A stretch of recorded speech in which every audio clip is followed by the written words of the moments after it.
Okay. The Subcommittee on Financial Institutions will come to order. Without objection, the chair is authorized to declare a recess of the committee at any time. This hearing is titled A New Era for the CFPB, Balancing Power and Reprioritizing Consumer Protections. Without objection, all members will have 5 legislative days within which to submit extraneous materials to the chair for inclusion in the record. I now recognize myself for 4 minutes for an opening statement. Thank you to our witnesses for joining us today for our first Financial Institution Subcommittee hearing in the 119th Congress. I'm excited to lead this subcommittee again, especially at a time when we have an administration which understands the costs of burdensome overregulation. Nowhere has overregulation and overreach been more evident than at the Consumer Financial Protection Bureau, which became the most unchecked and unaccountable agency in the entire federal government under the previous administration. Under former Director Chopra, the CFPB prioritized politics over sound policy, leading to disastrous outcomes for American consumers. The good news is that a new era has begun under President Trump, an era where businesses are not attacked through press releases or tweets, curtailing their ability to offer financial services and products. Instead, they are encouraged to provide them in a competitive, safe, and sound manner. An era where the Bureau's approach is not opaque and abusive, but transparent and fair. An era where those in charge prioritize administrative law over overregulation by enforcement, avoiding extortionary civil investigative demands, or CIDs.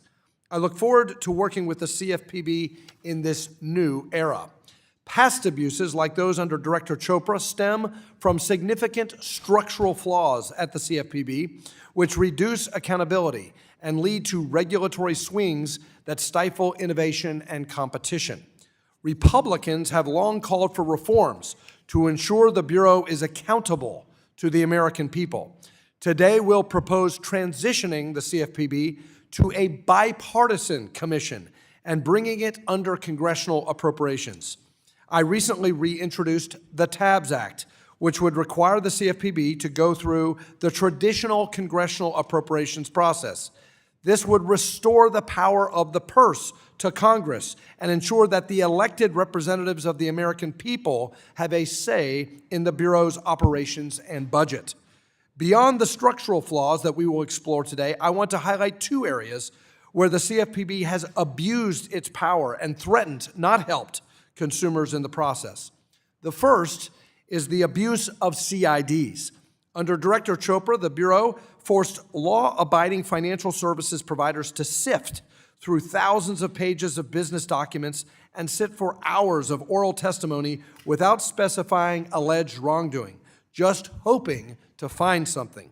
These fishing expeditions were designed to litigate companies into bankruptcy or destroy their reputations, doing nothing to protect consumers, but harming them by eliminating products and services from the market.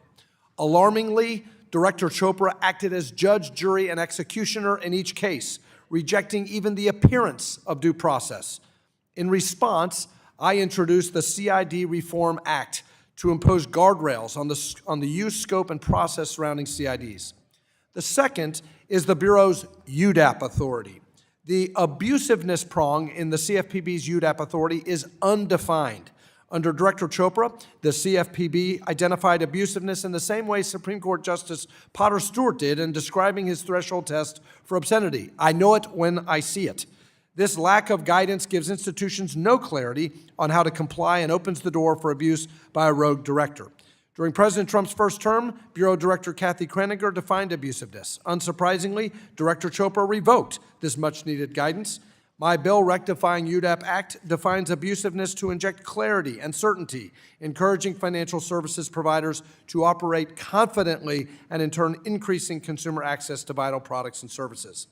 The best consumer protection is consumer choice. A transparent, law-abiding Bureau will foster an environment that promotes competition and delivers better outcomes for all Americans. I look forward to discussing these issues today, and I yield back. The chair now recognizes the ranking member of the subcommittee, Dr. Foster, for 4 minutes for an opening statement. 5 minutes. 5 minutes for opening statement. Well, thank you, Chair Barr, and to our witnesses.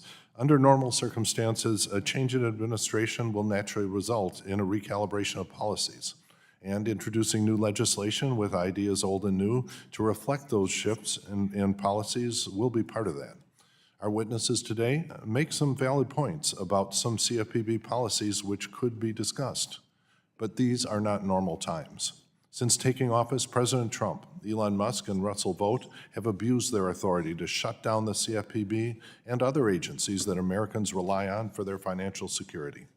After DOJ employees raided the Bureau's headquarters, CFPB employees were told to stop all work. Hundreds were let go, its contracts were canceled, lawsuits brought by the agency against bad actors were summarily dropped, and even the Bureau's name was ripped from the building. These are not reforms. They are illegal attacks on the CFPB's congressionally mandated existence, and also attacks on the dedicated civil servants that fight every day to protect consumers and hold big financial firms accountable. In fact, this hearing today, discussing tweaks to the CFPB policies and organizations, feels a bit like Republicans rearranging the deck chairs on the Lusitania after they torpedoed it. Members who are in office in the wake of the 2008 financial crisis will never forget what it was like. Holding workshops for terrified families facing foreclosure and bankruptcy, but the unregulated storefront mortgage originators that talked them into those mortgage contracts had all gone bankrupt. They were being squeezed by credit card companies using a parade of horribles like double cycle billing and universal default, with pages of fine print deliberately written to be so complex that no human beings could ever read and understand them. But there was almost nothing that we could do to help them. They had signed contracts, and we are a country of laws. The best that we could do is to make sure that never happened again. So following the financial crisis, Congress established the CFPB as the primary agency responsible for enforcement of consumer financial protection laws. Since its creation, the financial watchdog has helped millions of Americans get more than $21 billion back from scammers and financial companies that have violated the law. The Bureau's Office of Service Member Affairs returned more than $363 million to military service members harmed by financial companies. The CFPB's Office for Older Americans monitored for abuses targeting senior citizens, shut down nationwide telemarketing scams. Just one enforcement action by the Bureau returned more than $53 million to American seniors who had been cheated.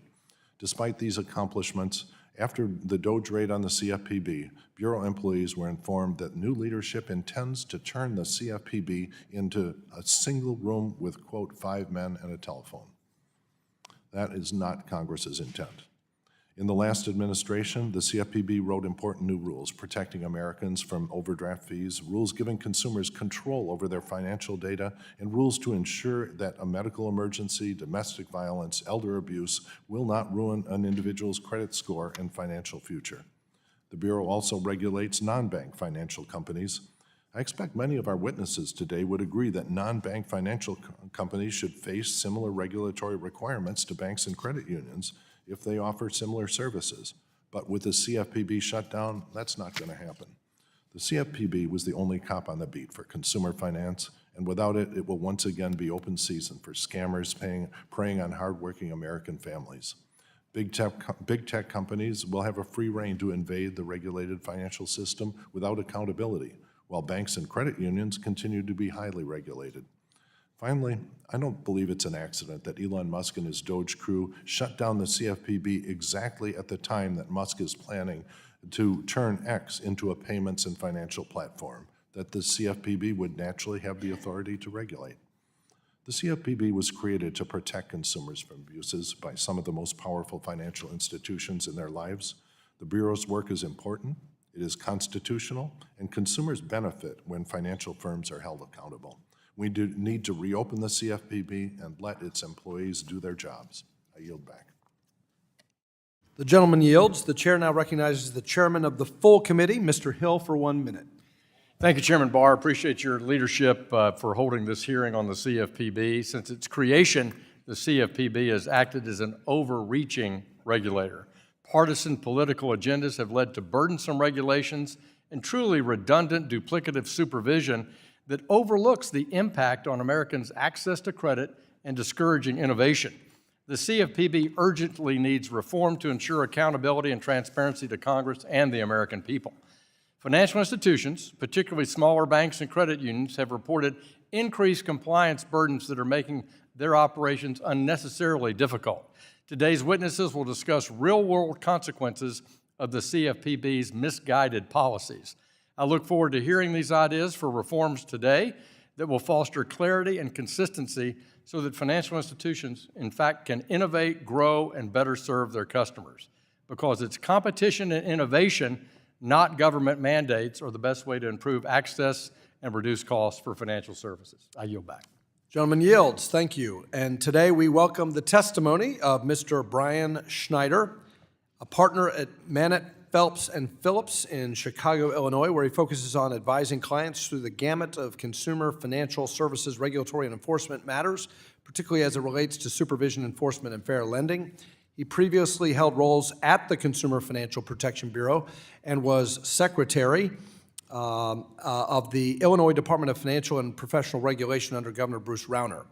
Mr. David Pommerehn is General Counsel and Head of Regulatory Affairs at the Consumer Bankers Association, a trade association representing financial institutions offering retail lending products and services. Mrs. Anna Fonseca is the CEO of Logix Federal Credit Union in Valencia, California, and is testifying on behalf of America's Credit Unions. She has been with Logix for over 20 years and previously served as Chief Operating Officer and Chief Financial Officer.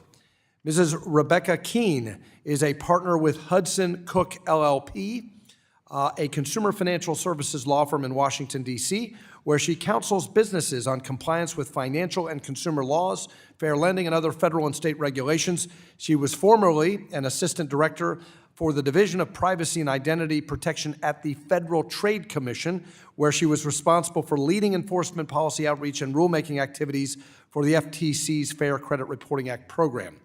And finally, Mr. Seth Frotman is the former General Counsel and Senior Advisor to Director Rohit Chopra at the Consumer Financial Protection Bureau. We thank each of you for taking the time to be here. Each of you will be recognized for 5 minutes to give an oral presentation of your testimony. Without objection, your written statements will be made part of the record. Mr. Schneider, you are now recognized for 5 minutes for your oral remarks. Thank you, Mr. Chairman, Ranking Member Foster, and members of the subcommittee.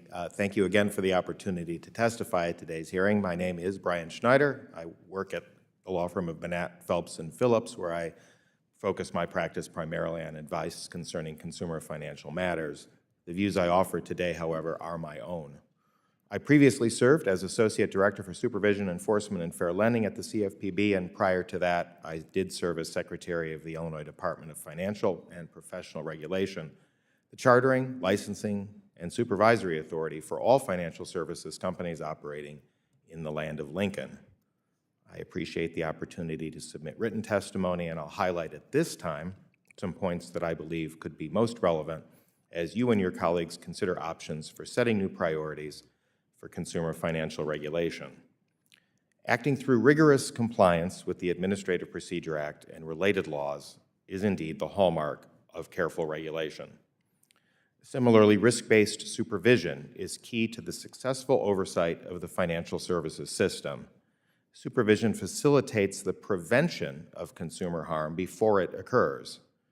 But supervision must be built on confidence that a supervisory exam is not a civil enforcement investigation by another name. The involvement of enforcement staff in the planning or execution of supervisory exams should be prohibited. Enforcement is a tool that is essential to the CFPB's mission. During my tenure at the Bureau, we brought dozens of enforcement actions. But enforcement should be reserved for situations in which the CFPB has determined that it must proceed against a bad actor whose behavior has caused significant consumer harm and has allowed it to operate out of compliance to the detriment of its competitors that follow the law. The aim of enforcement should be on stopping the entity from engaging in the prohibited conduct and the prompt and fulsome remediation and redress of all consumer harm. Civil penalties unquestionably play a role in a reasoned enforcement regime, but eye-popping fines just for the sake of grabbing headlines should have no place. Moreover, enforcement should be undertaken only when the entity's actions violate clearly articulated statutory or regulatory requirements. When Congress has given the CFPB broader, less specific authorities, such as the prohibitions against unfair, deceptive, or abusive acts or practices, its enforcement activity should be stayed in advance of development of a procedurally valid regulatory requirement or proceed in an incremental manner that provides clarity for regulated entities through the careful development of the common law. The CFPB must rigorously abide by its statutory obligations to coordinate with federal and state prudential banking and financial services regulators. The CFPB should respect their expertise and not discharge its obligation to coordinate by merely listening to the appropriate fellow regulator and then opening its own new duplicative examination or investigation. I make no quarrel with the CFPB nor the fine people that work there, but because their work occurs within an agency whose very structure seems designed to subvert constitutional principles, it will in its current form likely never be able to fulfill its mission. Some ideas on what to do. In the wake of recent multi-year blizzard of guidances, blog posts, interpretations, manual amendments, and speeches, the CFPB ought to rescind or repeal those that fail to comply with the APA or that exceed its lawful authority. Pending enforcement action should be similarly reviewed. The CFPB should balance its resources to effectively deploy each of its four tools: rulemaking, supervision, enforcement, and often overlooked consumer education. The CFPB's current funding mechanism, while constitutional, is troublingly inconsistent with fundamental principles of separation of powers and ordered liberty. While serving the government of the state of Illinois, I had to request appropriations for our operations from the Illinois General Assembly. Despite some occasional messiness, Illinois legislators consistently discharged their duties and provided our agency with the necessary resources to do its work in a manner consistent with the authority they gave us. The same can be expected from Congress and should be demanded. Congress should consider the need for the establishment and strengthening of limitations periods concerning both the issuance of civil investigative demands and underlying conduct. And Congress should evaluate the need to cabin the CFPB's use of its UDAP authority to situations where the entity has not acted in good faith with respect to its compliance obligations. Thank you for the chance to testify. I look forward to your questions. Thank you. And Mr. Pommerehn is now recognized for 5 minutes. Thank you, Chairman Barr, Ranking Member Foster, and members of the subcommittee. The Consumer Bankers Association greatly appreciates the opportunity to testify today on the CFPB's recent activities and the agency's future. My name is David Pommerehn. I am General Counsel for the CBA, the only national trade association focused exclusively on retail banking. To start, I want to make it clear that CBA supports a credible and durable consumer regulator. However, the political shifts over the past few years have created instability and uncertainty, and we've now directly seen the need for reform at the agency. The reform should be focused on ensuring that the Bureau is following the law while protecting consumers. In the past, we have worked closely with the Bureau to ensure rulemakings do not have adverse effects. However, under the leadership of the former director, the Bureau has failed to follow the law and exceeded its statutory authority. This has resulted in an unprecedented number of lawsuits against the agency by the entities it regulates. CBA believes that facts matter and that regulators must represent facts accurately. Under its previous leadership, in an attempt to justify its rulemakings, the Bureau misrepresented its own data about the state of the consumer financial services market.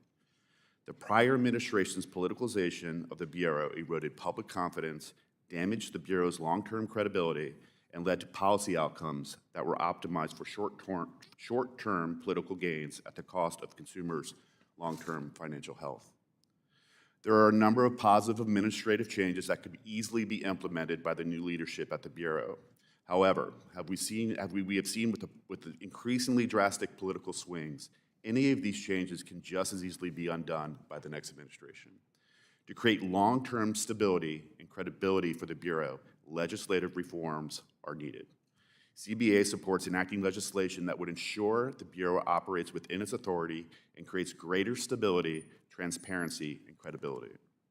CBA has long prioritized the need for reform at the Bureau's UDAP authority, and we strongly support Chairman Barr's Rectifying UDAP Act. Treating customers fairly and closely following consumer protection laws are core to banks' business models. However, the Bureau's UDAP authority has been largely undefined and closed to input from stakeholders. A clear and defined process will provide guardrails which are needed to ensure regulated entities know what is or is not permitted and how they can comply. The Bureau has put all companies it regulates at risk of inadvertent noncompliance because it is unclear how and when the abusive standard will be applied. In particular, CBA supports requiring the Bureau to refrain from using its unfair and abusive authorities to seek monetary relief unless it has previously articulated a specific harm. In other words, the Bureau should not be able to move the target without letting the market know first. There are additional pieces of legislation that would directly impact the Bureau's oversight. For example, the TABS Act would place the Bureau's funding structure under the appropriations process. This would allow for greater congressional oversight and hold the Bureau more accountable to Congress. CBA also supports the Consumer Financial Protection Commission Act, which would update the Bureau's leadership structure to a 5-person bipartisan commission instead of a sole director. We believe this would help reduce the radical pendulum shifts between administrations and bring long-term stability to the Bureau. It is also necessary for the Bureau to conduct more robust cost-benefit analysis in its rulemakings, which is provided for in the Transparency and CFPB Cost-Benefit Analysis Act. We believe it is also important for the Bureau to have an independent inspector general, which is provided for in the CFPB IG Reform Act. These legislative proposals would ensure the rulemaking processes and the law are being properly followed. Other ways Congress could improve the Bureau's regulation and supervision would be to create independent lookbacks to review major rules that would require a rule to sunset or be reproposed if that rule's cost outweigh its benefits. We also believe the Bureau should commit to considering self-reporting and remuneration of compliance issues when weighing whether it brings an enforcement action or saddles a supervised institution with a matter requiring attention. Thank you, Chairman Barr. Thank you, Ranking Member Foster and the subcommittee for the opportunity to testify here today. We appreciate you convening this very important hearing, and we stand ready to work with you and the subcommittee to achieve thoughtful and effective policies to ensure the Bureau is a durable and strong consumer protection regulator. Thank you. Thank you. Ms. Fonseca, you are now recognized for 5 minutes.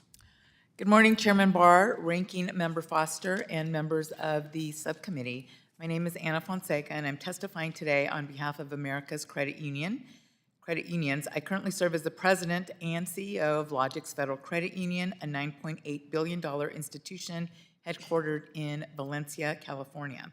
Thank you for the opportunity to share our thoughts and perspectives on the CFPB and consumer financial protection. At Logix, we pride ourselves on our programs to serve our members. Logix was founded during the Great Depression as Lockheed Aircraft Employees Federal Credit Union. What started as a small financial cooperative on Lockheed's Burbank campus has grown into a trusted financial institution serving 253,000 members and managing $9.8 billion in assets. As we have grown, we remain true to our founding principles. Logix is a member-owned and not-for-profit institution prioritizing affordable, consumer-friendly financial services over profit. This is just part of the credit union difference. Our member-owned cooperative structure makes credit unions the original consumer financial protectors. Still, credit unions find themselves subject to the rules, burdens, and costs associated with being regulated by the CFPB. For an institution like Logix, our expected crossing of the arbitrary $10 billion threshold that subjects us to greater CFPB scrutiny has a cost. Our own internal estimates are that those burdens that come with crossing that threshold will average about $4 million a year, and that doesn't count the roughly $10 million a year that we expect to lose in debit interchange income due to the Durbin Amendment.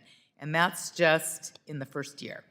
With such a significant decrease in revenue, combined with a substantial increase in CFPB compliance-related expenses, our ability to deliver the superior value our members have come to expect over the past 88 years will be severely impacted.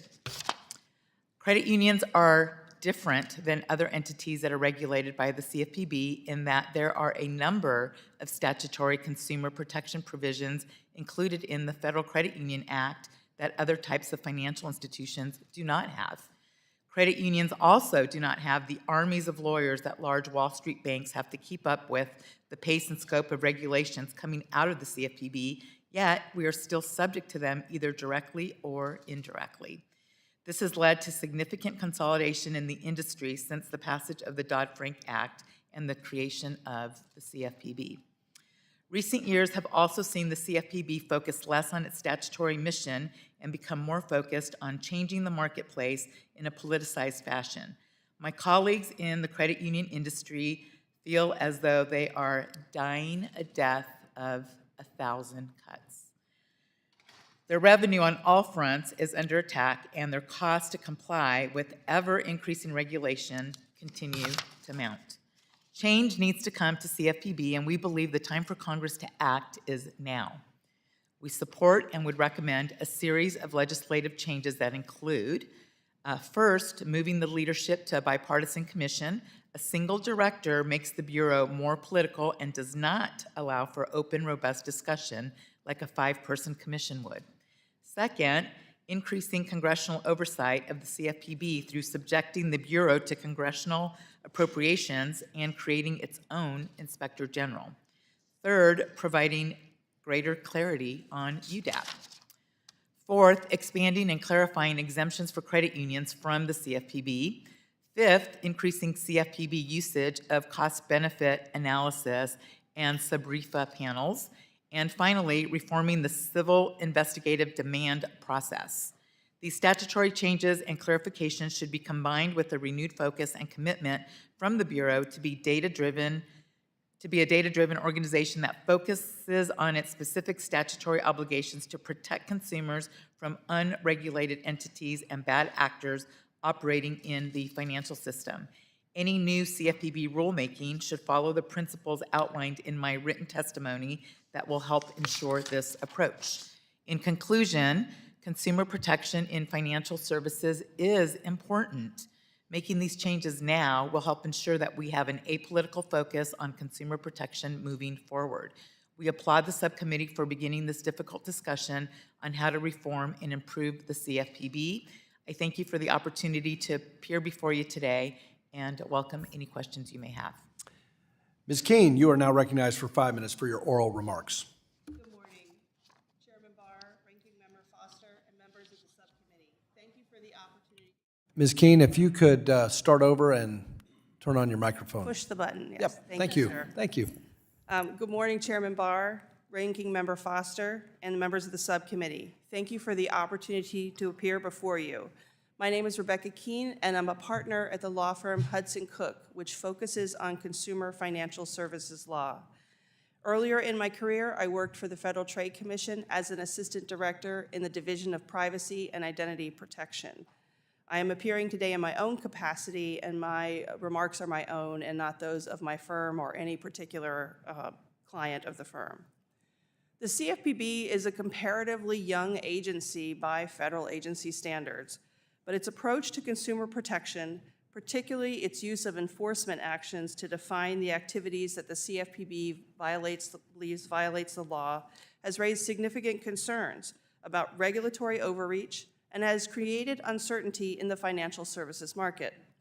My testimony today will be focused on 2 areas that are in need of reform: the CFPB's exercise of its enforcement authority over alleged violations of the Dodd-Frank Act prohibition against unfair, deceptive, or abusive acts or practices, or UDAP, and the CFPB's use of its investigatory authority, in particular, its use of CIDs, or civil investigative demands.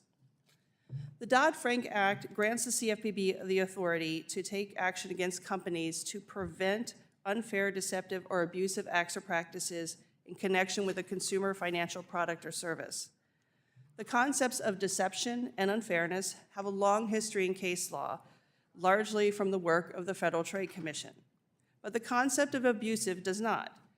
and the contours of the Bureau's abusiveness authority, particularly how it differs from unfairness and deception, remain unclear to this day.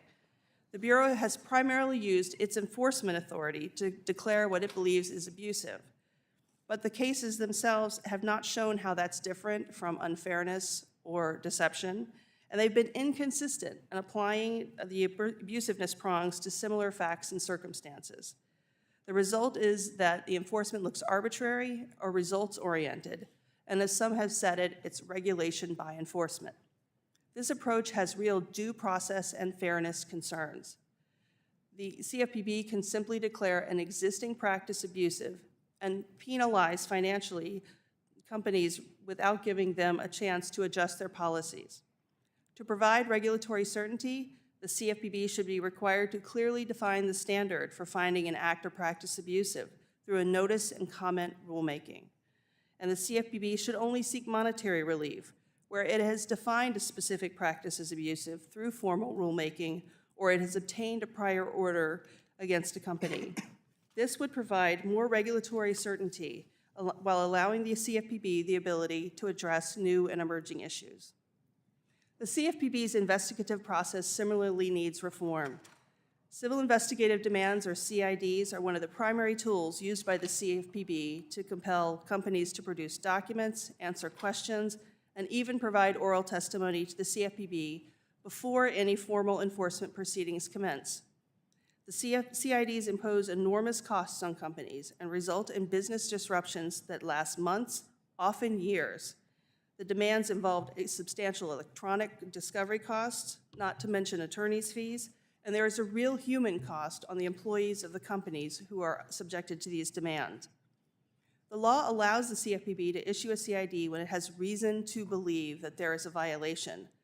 But where there's no reason to believe there is a violation, no CID should issue. But that's not our experience. The CFPB has not limited its use of the CIDs to that. Rather, they use it to gather information about a particular segment of the market or to conduct top-to-bottom reviews of businesses that have been disfavored by the CFPB, even where they do not have examination authority over those entities. The law gives companies the right to file a petition to modify or limit a CID, but if you do that, then your investigation is made public. This has the effect of making a confidential investigation open to public view, and it dissuades companies from exercising their rights to object to what are otherwise overbroad or unduly burdensome consumer investigation demands. The bill before us, H.R. 10036, would reform the CID process by creating a process to address concerns early in the investigation, to adjust the scope of it to an appropriate size. And it would require the CFPB to treat petitions to modify as confidential. This would make the process more fair. Thank you for the opportunity to testify before you today. I am happy to answer any questions. Thank you. And Mr. Frotman, you are now recognized for 5 minutes. Chairman Barr, Ranking Member Foster, my name is Seth Frotman. Until about a month ago, I was General Counsel at the Consumer Financial Protection Bureau. But today, I am speaking for myself about the profound disconnect between a hearing that purports to be about, quote, consumer protection and the devastation that this administration's actions and legislative agenda will unleash for working people.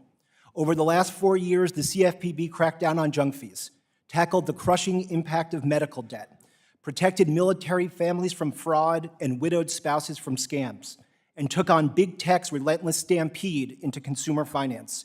We stood up to unscrupulous corporations and billionaires on behalf of working families, the people that this administration promised to fight for. The CFPB has gotten back more than $20 billion for working people on a budget that is the fraction of that size. All that came to a screeching halt when President Trump, Elon Musk, and Russell Vought took over the CFPB. They have taken Wall Street's cops off the beat, granting shameless pardon after shameless pardon to companies that ripped off their own customers. This administration's attack on the CFPB drips with disdain for everyday Americans. The actions of this administration to take money from working people and give it to the rich speaks louder than words, especially any empty rhetoric about reprioritizing consumer protection that will be said at this hearing. So I'll repeat what I told this committee almost 6 years ago about the vital role of the CFPB. It is important to recall what people's lives look like, what this nation looked like as the CFPB opened its doors in 2011. It had been 3 years since the peak of the financial crisis, but for millions across the country, the crisis was still raging. Families were losing their homes. Service members were falling victim to financial predators who viewed them as dollar signs and uniforms. Everyday Americans were targeted with bogus add-ons and hidden fees, leading to financial ruin by 1,000 cuts. The combined forces of these ripples of deceit and devastation left millions of shattered families and shattered dreams. That is where the CFPB stepped in. 6 years later, we are on the verge of returning to that bleak and dangerous past. And while this is going on, we are now subjected to the same old tired industry talking points, the same push for deregulation that makes too-big-to-fail bankers, big tech, and billionaires rich, while leaving working people and their communities bankrupt when the music stops. A lot of people in this town, the K Street lobbyists, the revolving door lawyers, try to make straightforward things complicated. The battle over the future of the CFPB is not. It comes down to a handful of simple questions. Are you on the side of military families or the predators who lurk outside the base? Are you on the side of parents struggling with error-ridden medical bills or the debt collectors trying to make a quick buck on their backs? Are you on the side of people who get debanked or the financial institutions that fight like hell to keep doing it? When you look past the rhetoric, the deceptively labeled bills touting through the looking glass reform, what is going on in the executive branch, alongside what is being pushed here in Congress, really boils down to one time-tested proposition. Which side are you on? If you're going to stand idly by while the nation's consumer watchdog is decimated, if you push a legislative agenda of more junk fees, abusive medical debt collection practices, big tech domination, and predatory lending, then the answer is pretty clear. I want to close with this. You, your family, your neighbors, and your community are at risk today because President Trump and Elon Musk have corruptly handed over the keys of our nation's consumer watchdog to the largest banks and tech companies in the world. To be clear, the rogue efforts to shut down an agency that was created in the wake of the worst financial crisis in memory are blatantly illegal. Right now, there is an $18 trillion ticking time bomb of consumer debt, a real and imminent threat to your family's future. We have seen this movie before, and the sequel may be much worse than the original. It is time to end this debacle. The CFPB must get back to work. A hearing that purports to be about consumer protection that focuses on anything else is an insult to the many hardworking Americans who just want a fair shake in today's economy. Thank you. Thank you, Mr. Frotman. Let's examine who the real predator is. The Orwellian predator, the Consumer Financial Protection Bureau. Since President Trump took office, we have heard multiple complaints from my Democrat colleagues about executive power and DOGE and Elon Musk controlling funding. For example, Ranking Member Waters referred to Elon Musk as, quote, an unelected billionaire co-president, end quote, multiple times in front of this committee, and that, quote, they attempted to illegally kill the CFPB, end quote. And, quote, unelected billionaire Elon Musk seizes control of American people's money, end quote. My friend, Representative Kasten, brought up how Elon Musk is violating Congress's power of the purse. So my question really should be geared toward my friends across the aisle. If you are so concerned about unelected officials in the executive branch controlling funding and the future of the Bureau, why aren't you supporting reforms to the Bureau structure to bring oversight back to Congress? If you are so worried about violations to the power of the purse, why aren't you supporting my TABS Act and bringing appropriations powers back to Congress?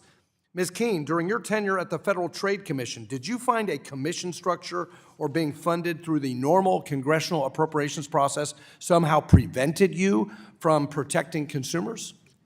No, I did not. The commission structure at the FTC allowed business to continue even through changes of administration, as it is now, and it allowed the work to have the insight of both sides of the aisle. So issues were fairly considered in front of the commission. Well, under Director Chopra, the Bureau engaged in phishing expeditions through its CID process, burdening institutions with requests for documentation, time, resources, other demands without any foreseeable end in sight. Ms. Kuehn, you, I think in your written and oral testimony, really laid out the abuses from the Bureau. And this is why I introduced the CID Reform Act. Ms. Kuehn, you've represented clients who've been victimized by these phishing expeditions. Can you describe what these small business owners, these American citizens, have to endure with these CIDs? Yes, sir. I think it's really telling because I think the focus of Mr. Frotman's open remarks were talking about large banks. But the clients I represent are not large banks. They are small businesses in your local community trying to serve a variety of needs of consumers. And when they receive a CID, it's exhausting. It's a lot of documents under short time frames. The usual return date for a CID is 30 days. And there can be 30 or 40 requests in a particular CID. That's a lot of time and effort on the part of the company to try to gather that information. And there are very limited abilities of the company to bring objections in a meaningful way that doesn't expose the investigation. I think your testimony brings to light who the real predator is here. Mr. Schneider, how do these demands discourage financial providers from offering financial products and services to consumers? Well, if you don't know what the rules of the road are, it's very difficult to innovate. It's very difficult to know what you can bring to the market that isn't going to be immediately attacked. So you just end up spending a lot of money trying to figure out, hiring lawyers, hiring to figure out what you need to do just to keep going with your current products, and your innovation is lost, and that's never seen, quite frankly. What doesn't happen is never seen. Well, you know, we want cops on the beat, but we want due process. And CIDs from the Bureau lack due process. Can you speak to that? Well, I would echo my colleagues' statements. These are extraordinarily broad requests. They often are seeking information about conduct that could never be the subject of an enforcement action. There's extraordinarily tight deadlines. If you have any objection to the scope of the CID, you have to go back and hope to get relief from the entity that's delivered it to you. And I might add, when you do that, if you dare to petition to modify or set the CID aside, that becomes part of the public record. So you're tainted with as being an entity under investigation merely by the action of seeking to make it more reasonable for you to respond. Yeah, I think it's also reasonable just to require the CFPB to tell the target why they're actually doing this investigation. Mr. Pommerehn, last question to you. In fulfilling the America First agenda, the President has begun removing government waste and overreach and ending the disastrous DEI cancer that is spread throughout our financial system. In the finalized Section 1071 Small Business Data Collection Rulemaking, this rule requires small business lenders to collect 81 data fields from small businesses, including whether the applicant is minority-owned or LGBTQ, the sex, ethnicity, race of the principal owners, et cetera, increasing compliance costs and reducing loan availability. Can you discuss some of the costs of this rulemaking and elaborate why it must be rescinded to protect small business access to credit? Well, the 1071 rulemaking has lots of different avenues right now. Of course, it's subject to litigation. The original statutory language only required 13 data fields. I believe the end result was 81 data fields, which is why the Bureau was sued in the first place. Our concern with the 1071 data fields beyond the 13 is that it will complicate the process. The banks have spent a lot of time going in and out of compliance and preparing for compliance of this rule. My time has expired, so I'm sure there'll be more questions about this later. The chair now recognizes the ranking member of the subcommittee, Dr. Foster, for 5 minutes. Thank you, Chair Barr. And as a threshold matter, do any of our witnesses believe that 5 men and a telephone will provide adequate consumer protection in our country? Any of those raised? Okay, let the record say I saw no hands here. What about protecting financial businesses who are good actors against new unregulated online competition? Do we believe that 5 men and a telephone will provide adequate protection for those good actors? Again, no hands. I think that's really what's at the heart of this hearing. So, Mr. Frotman, can you sort of give us the lay of the land? You know, what is actually currently happening at the CFPB? Thank you, Congressman. So what is happening at the CFPB now is devastating for working people. It is a boondoggle for the billionaires calling the shot in this administration, and it is nothing more than sheer corruption. Since the beginning of February, this administration has been hell-bent on destroying the nation's consumer watchdog. The financial inspectors that were spread across the country, making sure that businesses were following the law, making sure there was a level playing field for honest businesses, were sent home. They are still not back on the job. There hasn't been exams of financial institutions to make sure they are following the consumer financial protection laws by the CFPB in over a month. They have dropped now nearly a dozen enforcement actions. Just to give you a few examples, they dropped the CFPB's enforcement action against Zelle and the nation's largest banks for allowing hundreds of millions of dollars of fraud to fester on their payment system. They dropped the Bureau's case against Cap One, where they tricked and deceived people with savings accounts from getting the interest rate that they were entitled to, money that could have been used to help them pay for groceries.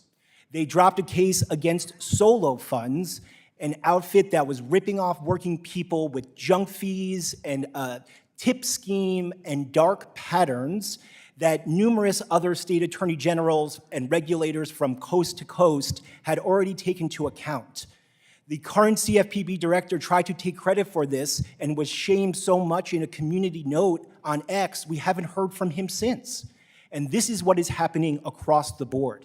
They shut down the Bureau's office that this Congress created to protect service members, to protect students, to protect older Americans. I do not see who this benefits. It does not benefit the honest businesses that we have heard so much today from our panelists. It doesn't protect American consumers who desperately need help. The only people this helps are too big to fail bankers and Silicon Valley billionaires.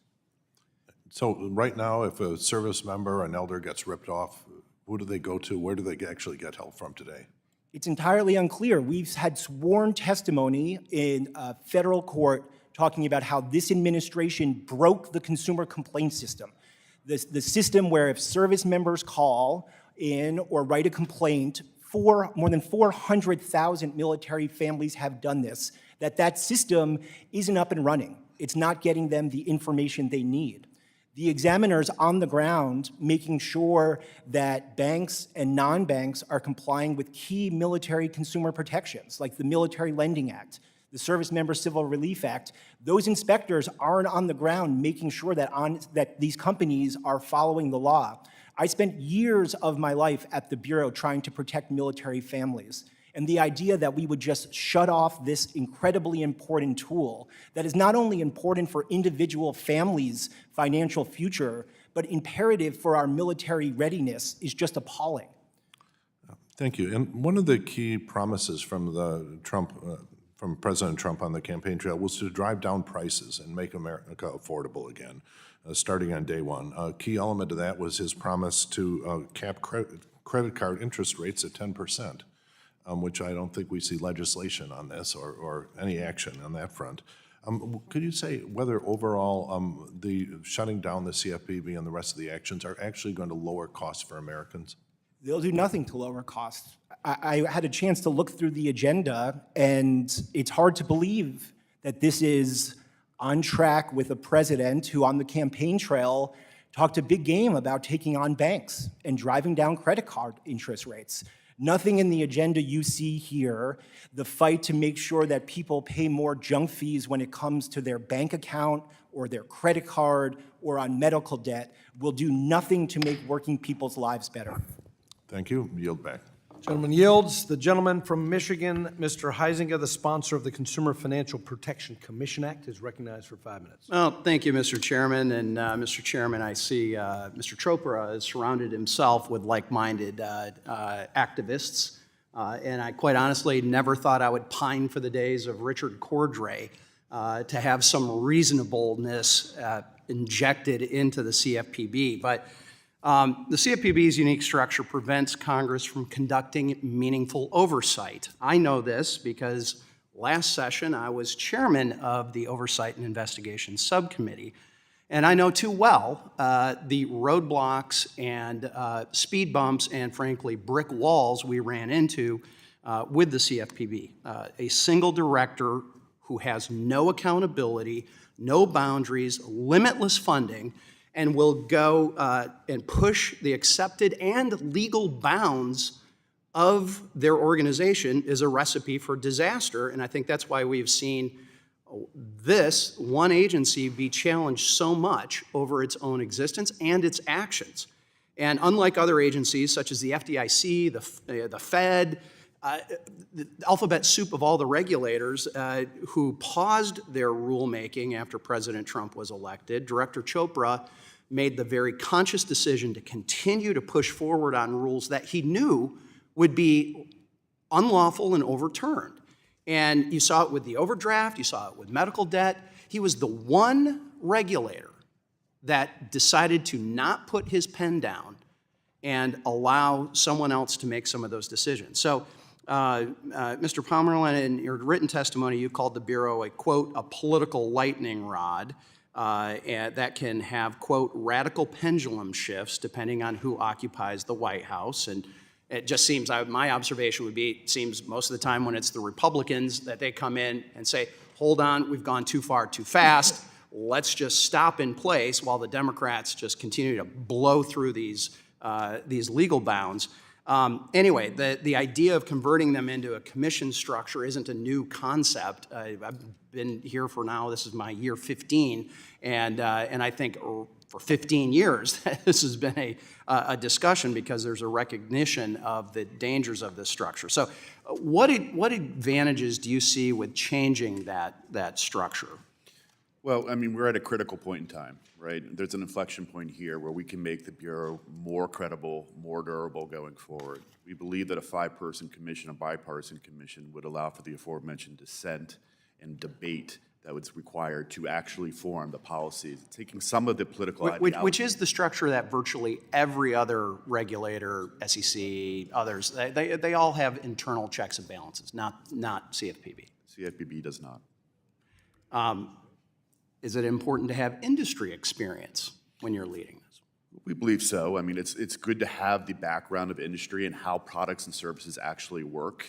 Oftentimes they're misunderstood. Okay, well, so this is a structure that Mr. Barr and I have talked about. Do you believe that the CFPB can and will actually still protect consumers with this new structure?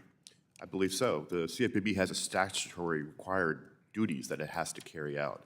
I don't think having a commission structure is going to... So wait a minute, just because we've changed president doesn't mean we've automatically thrown out consumer protection? That's what we hear from the other side. That's correct. Okay, I just wanted to clarify that. That doesn't seem to be the narrative. Okay, well, basically, essentially, enforcement has become arbitrary.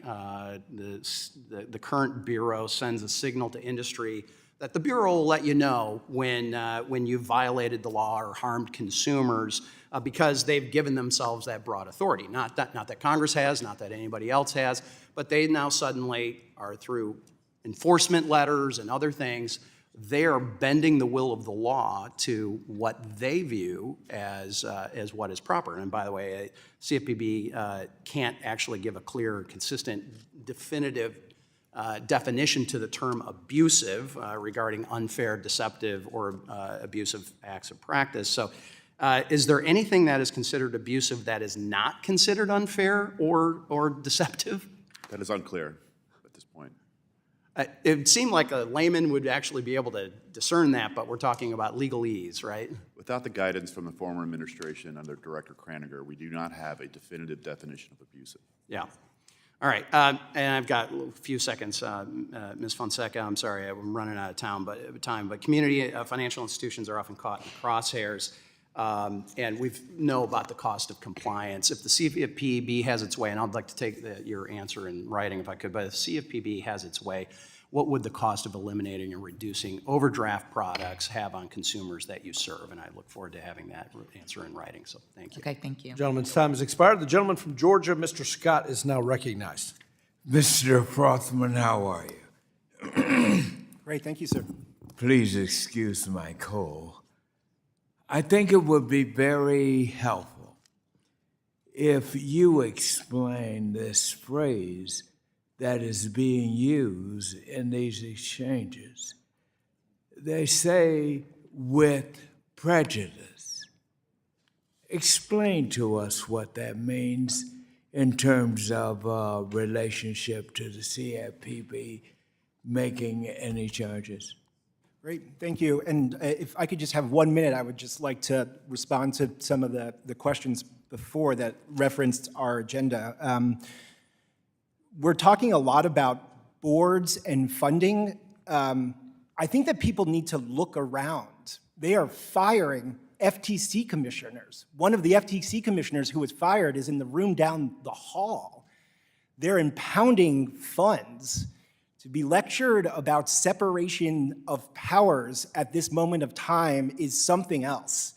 We are so through the looking glass that I think people need to go back to the drawing board in terms of what we are talking about and update the talking points that are now a decade old. Because if we want to talk about executive overreach, if we want to talk about separation of powers, we should be talking about how this committee and this Congress created an office to look after military families that was shut down. We should be talking about how this committee and this Congress created an office to look after people with student loans that was shut down.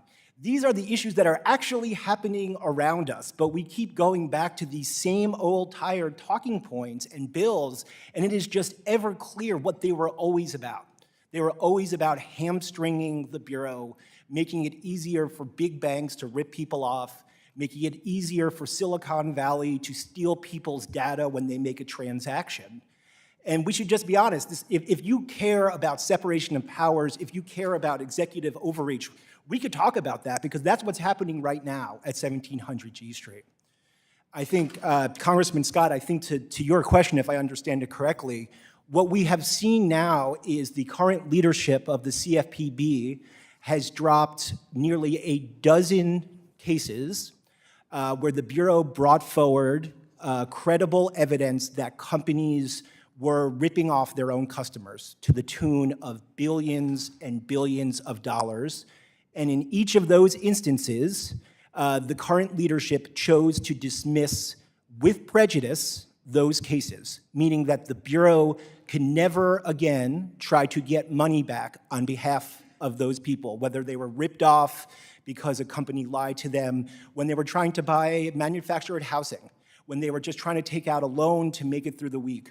Student loan borrowers who were ripped off by an enormous student loan company who was collecting on discharged debt. That's this administration's priority now, dropping those cases and making sure the Bureau can never again help those borrowers, your constituents. Yeah, I think that's very important for people to understand that the CFPB, once they use that with prejudice, it means that that case goes bye-bye. How damaging is that? It's tremendously damaging. I mean, it's damaging for the Bureau, but it's damaging for the people on the ground. I think, one of the things that we heard on the campaign, that we heard from the administration, is they want to help people with costs. You know what would have helped people paid for groceries and paid for eggs? If they had a little more interest on their savings account at Cap One. But that company chose to deceive their own customers into not getting billions of dollars of interest. That would have helped real people, and that case was dismissed with prejudice. Had it been dismissed without the CFP first trying to provide help to them? No, I think this is one of the most frustrating things to see, which is, each of these cases involved thousands of hours of people's times. These are cases before a federal judge, and all of that work, all of the work to try to make working people's lives a little better, basically lit on fire for what? Well, I hope, Chairman, that we can find a way to really address the impact that this is having on the lower income and the people who need the help the most.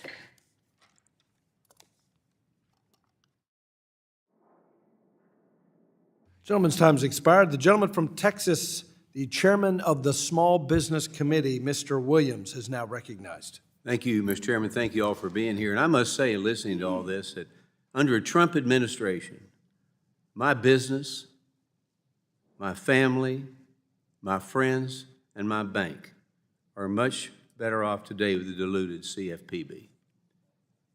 And the CFPB's 1071 Small Business Lending Rule requires financial institutions to report 81 unnecessary data points on the loan. For smaller institutions, this rule creates a mountain of compliance burdens and will harm their relationship with consumers, which many are community banks and credit unions and who they rely on. This also leads to reduction in the amount of small business loans, and the cost of a loan will skyrocket and decrease access to capital. Now, my bill, the 1071 Repeal Protect Small Business Lending Act, will repeal this burdensome rule and give relief to the financial institutions who serve small businesses every single day. So, Ms. Fonseca, how will complying with these burdensome 1071 data requirements impact your ability to provide affordable access to credit for your small business members? And could you expand on the benefits of repealing this burdensome regulation? Yeah, complying with this burdensome requirement is going to limit our ability to lend to small businesses. There's no question regulations keep you from loaning, basically. Absolutely. Okay. When I talk to friends of mine that are bankers, accountants back home in Texas, one of the biggest concerns with the CFPB's regulatory agenda and the compliance burdens that accompany that agenda under former President Biden and former Director Chopra, the CFPB was left unaccountable and regulated through blog posts, speeches, and other illegitimate means. This left the financial service industry in a constant state of worry, never knowing what regulations or enforcement was coming next and how it would affect them and their customers. We must prevent this approach to regulation and the uncertainty it brings to smaller entities and other institutions and hold the CFPB accountable to Congress. That's a new word to them, by the way. So, Mr. Schneider, can you explain to the compliance difficulties that financial institutions face when dealing with the CFPB that is always expanding and often opaque regulatory regime? Well, during the past preceding 4 years, it was certainly an exciting time to pick up the trade press in the morning because there was going to be a new blog or a post or something that your clients would be calling you about because it seemed to speak with the force of law, that there is some new requirement that you have to deal with. But there was absolutely no formal process that surrounded that. So not only are you questioning the legitimacy of the rule itself because of the manner in which it was announced, but you have no real way to understand what is required. So you're searching in the dark, you're spending a lot of money seeking advice from counsel, but I guess that's great for lawyers, but I'm not sure it's good for institutions that could be devoting those resources to lowering costs of credit and providing more innovative products. Mr. Pommerehn, in your testimony, you mentioned that CFPB had misrepresented data to justify their policy decisions. I agree with you when you said facts matter and regulators must represent facts accurately. So it's deeply troublesome that CFPB misrepresented data to support their highly politicized actions, and industry participants should be able to trust that regulators are not falsifying information to achieve a political victory. This kind of behavior could have detrimental effects on our financial system. So, Mr. Pommerehn, could you elaborate on the most serious examples of the CFPB misrepresenting data and explain the harm caused by these practices? Sure. I'll take the credit card late fee rule. This is a rule that would exponentially lower the late fee from $32 down to $8. And the Bureau's justification for this was that there was lack of competition in the marketplace and that the four largest issuers actually kind of dominated that market, when actually their data shows that those four issuers actually lost 4% of the market in the previous year.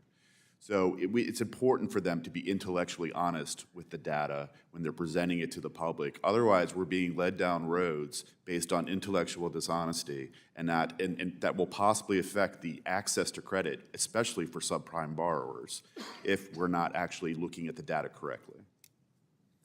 Well, thank you, and I just would close by saying, you know, the Trump administration, as I said earlier, is right on the right path with the CFPB, and as a business owner myself for over 50 years, car business in Texas, an economy with a lesser CFPB is much better than one that is under steroids like we've seen in the past. So thank all of you for being here. I yield my time back. Gentleman yields. The gentleman from California, Mr. Sherman, is recognized. Ms. Fonseca, I want to thank you and the other Southern California credit unions for helping us after the Palisades fire. I represent the Pacific Palisades. Mr. Chair, I couldn't agree with you more that we need oversight. A hearing like this, we don't have any government witnesses. In fact, this committee and its subcommittees has not had a government witness except from the Fed, but none that are part of the administration. You can't have meaningful oversight by Congress if you don't have government witnesses, and I look forward to us bringing Russell Vogt and others before this committee. Mr. Huizinga tells us that Chopra shouldn't have taken action that might be overturned by the court. Boy, I wish we had a current administration that not only adhered to court rulings, but even was reluctant to take action that they thought might face a credible attack in the court. I've been here for a long time, and today is a throwback to the committee that I've understood for so long. We're talking about the structure of the CFPB and the regulation process, and we have business telling us that there's high compliance costs, and the Republicans are making some good points about the CID system. And we're being told by the regulations are too tough and Democrats are, God, this feels like 90 days ago. Today is different. Today isn't a hearing about whether the CFPB has a good or bad regulation. Today is a day when Elon Musk says CFPB, RIP, and we have thousands of people sitting at home subscribing to Netflix and being paid by the U.S. government. And the question that's really before us is, how do the generals react? How would the generals react when they're instructed by the president to arrest all the leaders of the Democratic Party? We're acting like this is normal times. It makes me feel better to spend this last hour in a normal committee hearing where Democrats and Republicans are saying the normal things they always say. But that is not the real situation here. And it's not a matter of do we get rid of this or that regulation. The CFPB has returned $21 billion to Americans since 2011 when it was founded, collected $5 billion in penalties. We have to not defund the police if we're going to deal with crime in the suites. And not only do we have the enforcement actions with the dollar amounts I indicated, but think of all the crimes and all the abuses that aren't occurring that never even get past the thinking stage because we've had a CFPB.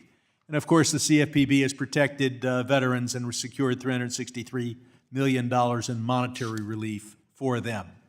The structure of the CFPB was approved in a decision by Justice Clarence Thomas, not a member of my political party.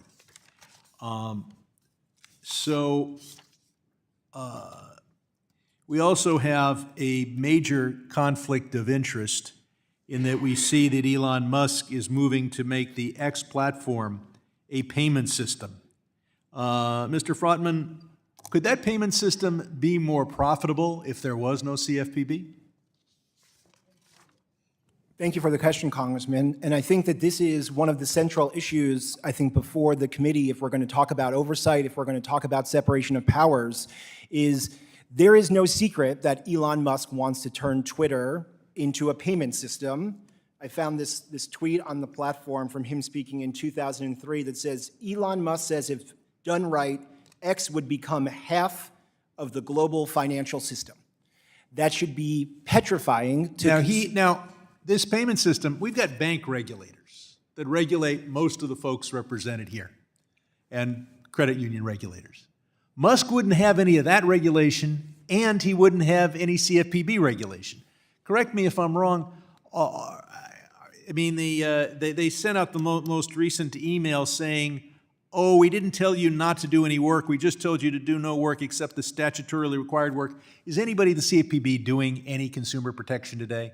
Well, they're certainly not overseeing the non-bank payment system in this country, which is the direct ambitions of Elon Musk and most of Silicon Valley.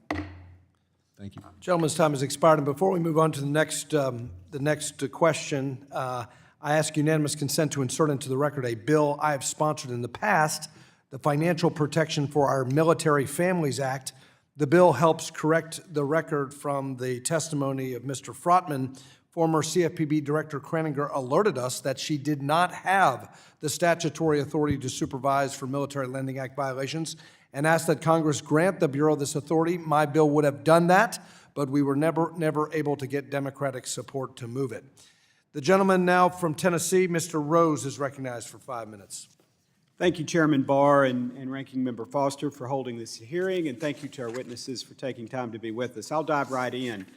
Mr. Kuehn, can you talk about why many financial institutions would prefer to settle with the CFPB versus having their name dragged through the mud by an activist CFPB in litigation? I'm sorry, Ms. Kuehn. Thank you for that question. A lot of companies are pressured to settle because CFPB has enormous penalty authority. It has a lot of tools in its ability to issue expansive demands on companies. And so rather than drag this out, they seek the certainty of a settlement rather than the uncertainty of lengthy litigation.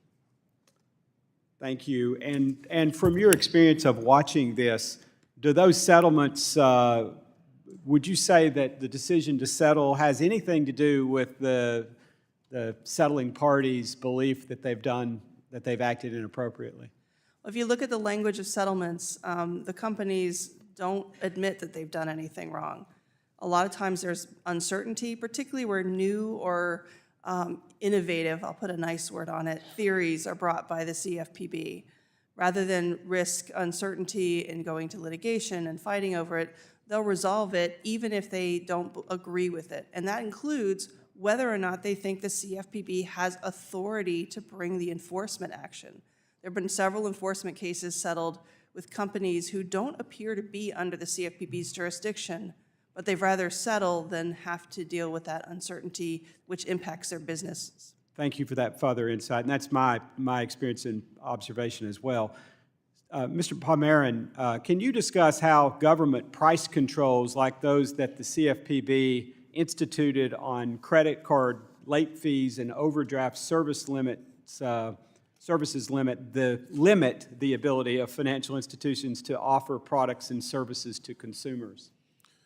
Yes, thank you for the question. So placing artificially low fee caps on services will ultimately result in those services not being available or that credit not being available to consumers. So who is that going to hit the hardest? That's probably going to hit the subprime borrowers the hardest because they are harder to underwrite and there's more risk involved. So when you place these in overdraft's a whole other thing because of this issue around whether or not it's actually credit or not and whether or not the alternatives given in the overdraft rule are actually real alternatives. Most banks will have to get rid of those products, and the customers that utilize them and depend on them will no longer have access to short-term liquidity. And from my experience, and you might just give me whether you agree with this or not, from my experience, the alternatives then that consumers face are far less desirable than perhaps a modestly higher fee. Is that a fair assessment of what the alternatives are then? I think that's a fair assessment, and we believe that consumers ultimately fare better in the depository system. I appreciate that. Ms. Kuehn, what is the purpose of the Administrative Procedures Act, and how does adhering to its requirements benefit consumers?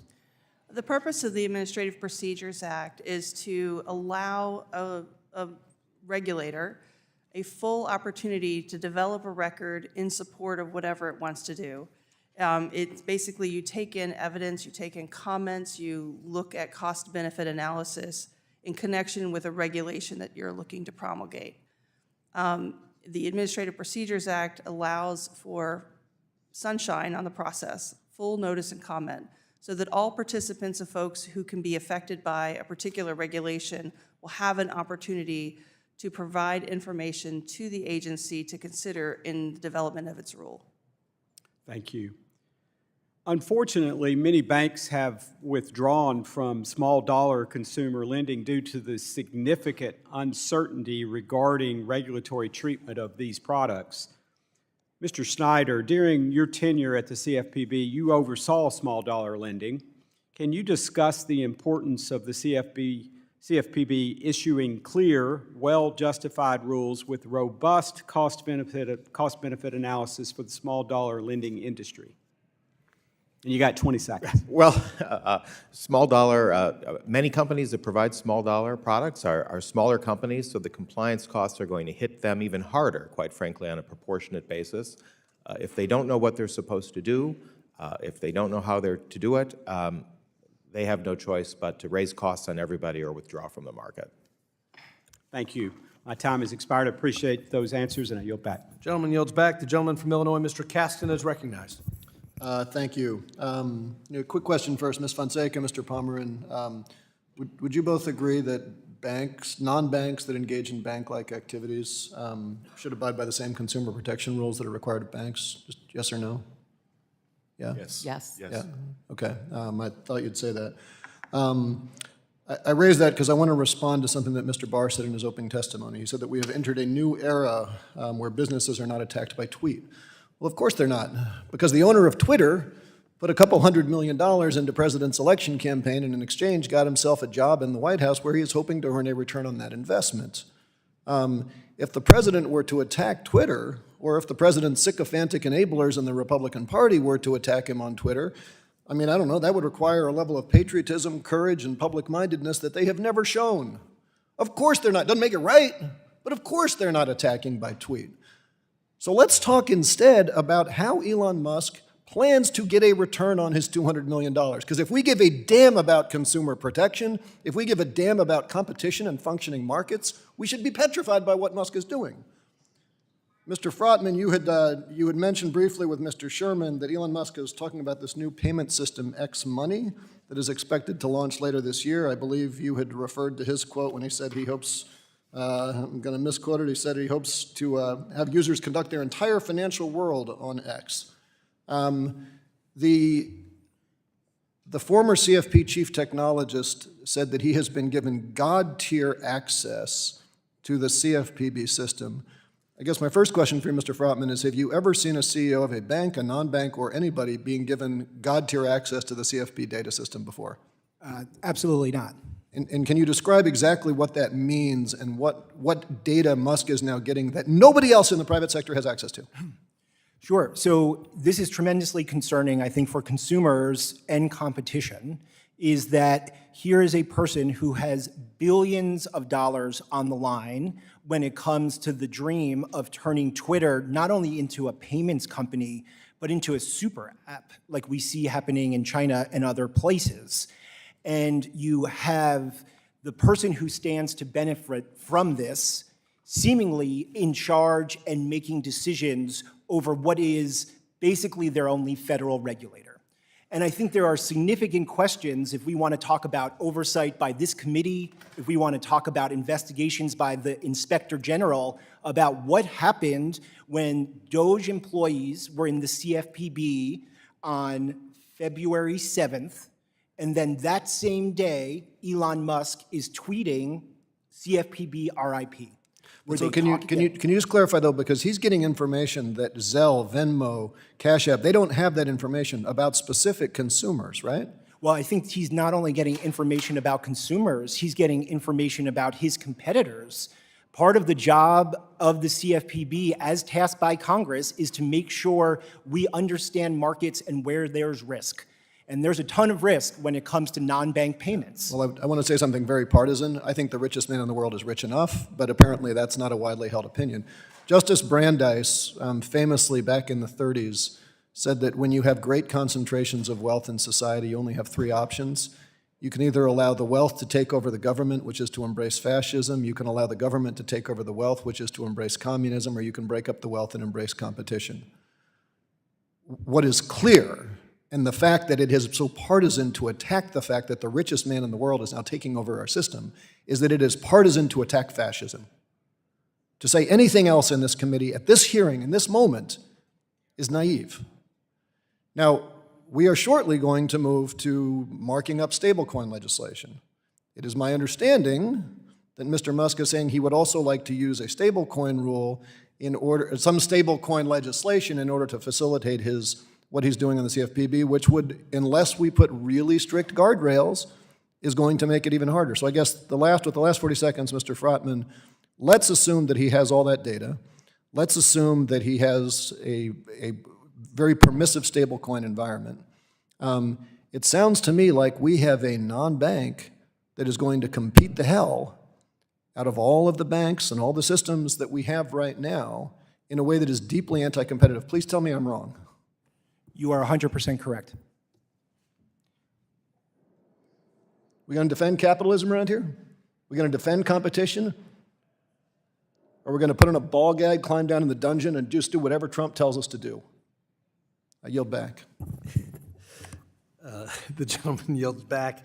The gentleman from South Carolina, Mr. Norman, the sponsor of the CRA disapproving the Bureau's prohibition on creditors and consumer reporting agencies concerning medical information, is recognized for 5 minutes.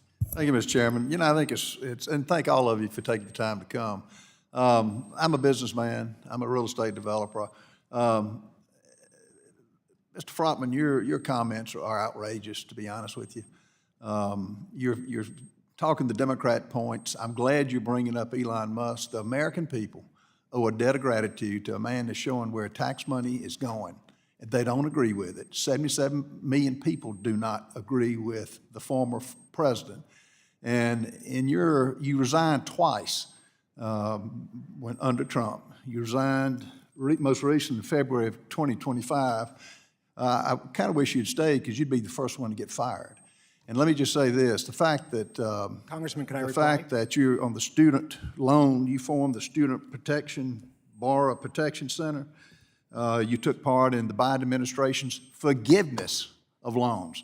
The people that you talk about, the veterans and the poor families, their tax dollars meant to pay student loans that they were forced to pay. Congressman, and now, I think what is appalling is the richest man in America telling dedicated public servants who want to protect service members and students. Do you not have any decency? Do you not have any? This isn't your platform. I've got 3 minutes left. I'm going to ask it to some sane people over here. So, but the fact that you took part in paying off loans that the taxpayers had no say-so in is unbelievable. Ms. Kuehn, one of Dr. Chopra's midnight rulemaking moves before he left was to remove medical debt information from the Consumer Report and prohibits lenders from examining the credit history of a borrower. We've got a bill up that we're trying to get out of committee, but do you think the CFPB even has the authority under the Fair Credit Reporting Act to require the removal of a debt that they owe? And the payment of it, I think, is an important part of a credit report. Why is it being removed? And does CFPB have that right to do? I do not believe they have that right. The Fair Credit Reporting Act actually addresses medical debt, and it protects consumers' privacy with respect to their medical information. It allows financial institutions to use the financial aspect. Does a consumer have significant medical debt? And consider that in connection with making a loan or a larger mortgage transaction, for example. The rule ignores the restrictions and requirements of the Fair Credit Reporting Act. It ignores data that had been supplied.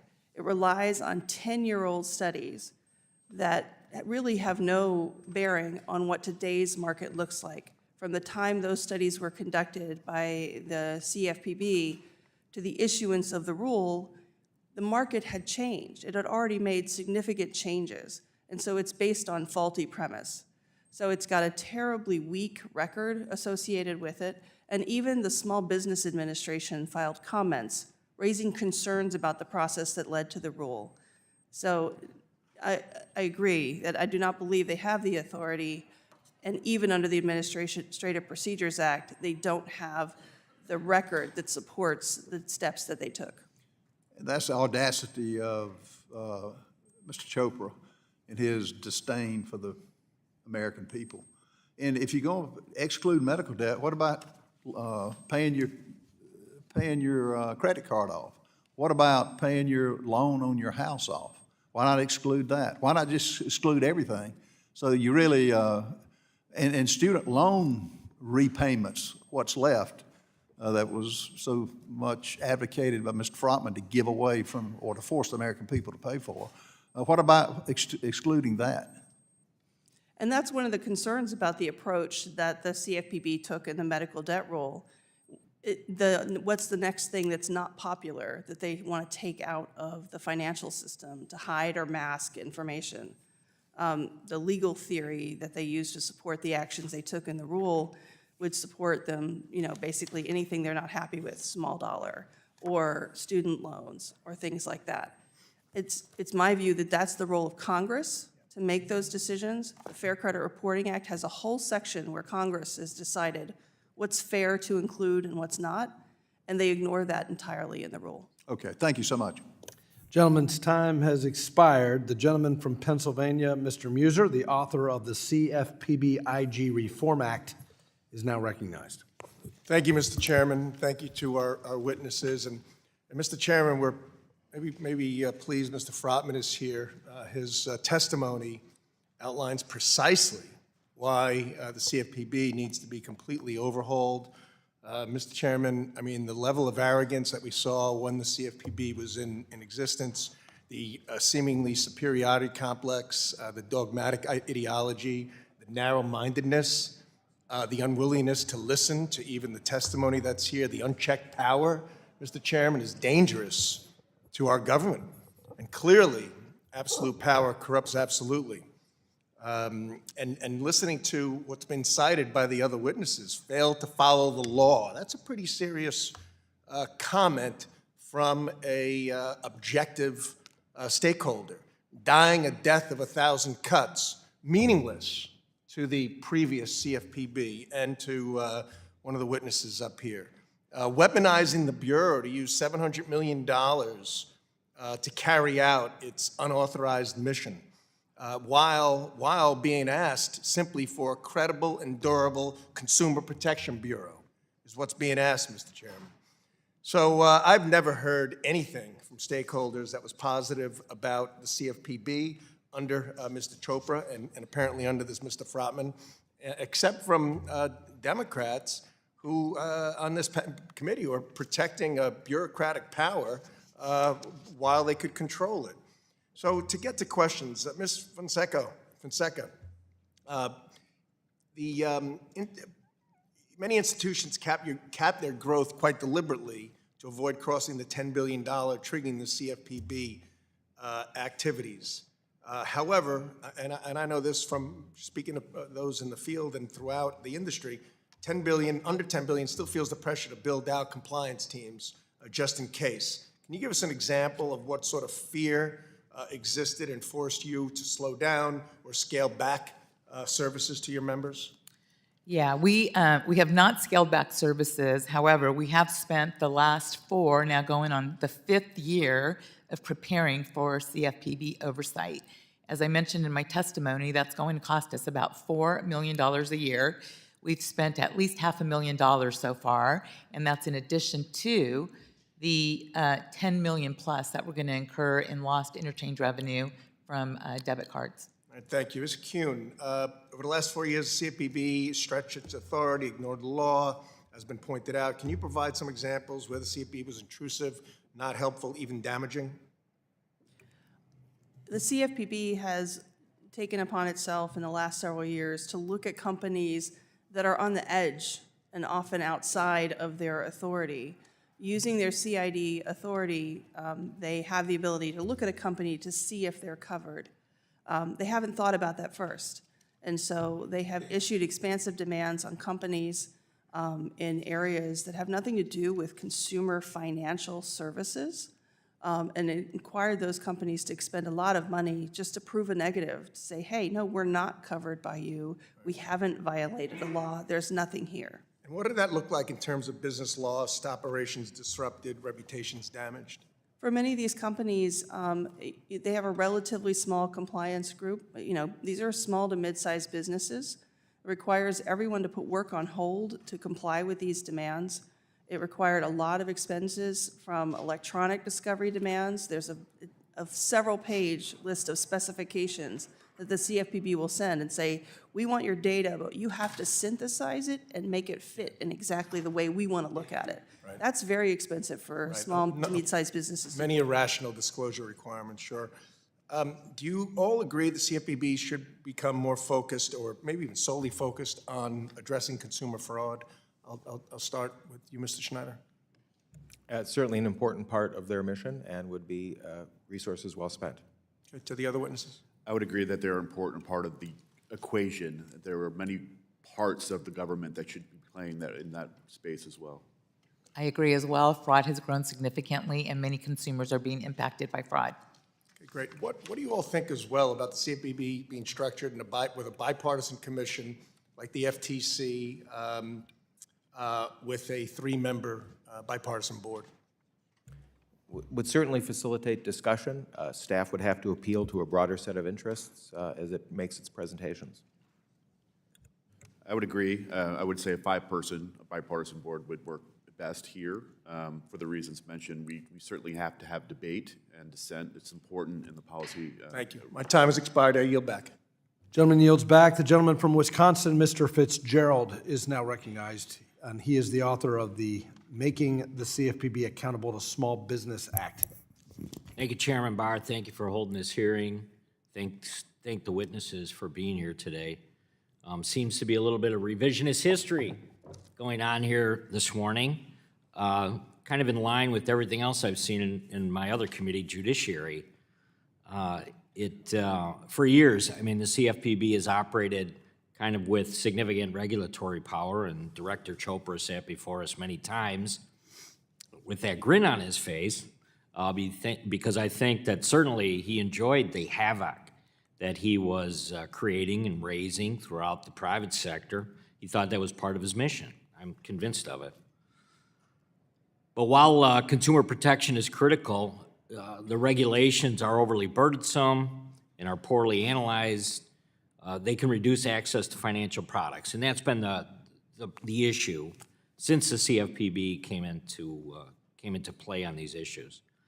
So the bill that the chairman's referring to, I think the CFPB being accountable to Small Business Act, it kind of addresses some of the concerns that we've been discussing here this morning, and I think strengthening the agency's obligation to do the cost-benefit analysis. I mean, that's fine if you're going to come up with ideas of how you're going to have a direct effect on financial institutions, but if you don't have any cost-benefit analysis, it flies in the face of financial services, right? I mean, we kind of live and die by the idea that the numbers tell the truth.